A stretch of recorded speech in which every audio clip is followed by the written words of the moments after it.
President Biden closed out his first 100 days urging a pandemic-fatigued nation to remain vigilant, but also underscoring how far it has come since he moved into the White House.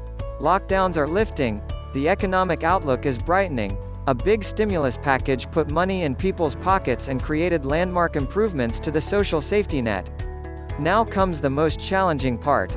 Using that honeymoon period as a springboard for the rest of a costly, contentious agenda that Biden vows would heal the nation and restore America's place as a global leader. Many critics have deep reservations about those plans. In his first address to a joint session of a masked and socially distant Congress on Wednesday, Biden laid out the course he will chart to overcome them. Some takeaways from Biden's 65-minute speech. Biden was deliberate in his framing of a historically ambitious agenda that would vastly expand the role of government and rebalance who pays for it.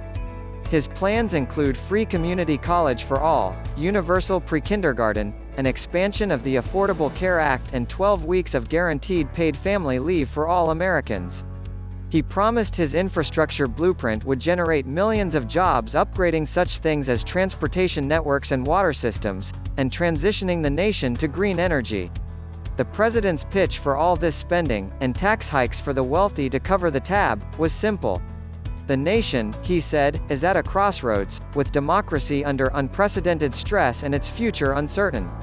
He said the prescription for fixing it is transformative change that pulls millions of Americans out from underneath mountains of debt, economic uncertainty and family strain.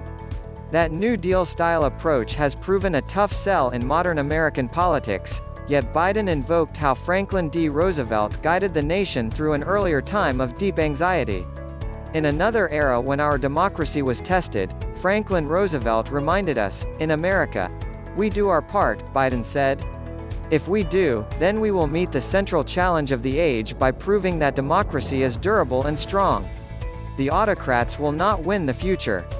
The optics of the night reflected how dramatically things have shifted in Washington. For the first time in history, standing behind the president on the dais were two women, Vice President Kamala Harris and House Speaker Nancy Pelosi. Their presence amplified the direction of diversity and inclusion Democrats are aiming to steer the nation toward.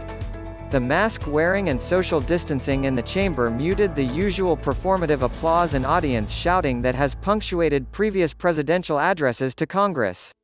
Instead, the setting reflected the somber tone of the time, the resiliency of a pandemic the nation still struggles to overcome and a president whose approach to meeting the challenge is more technocratic than theatrical.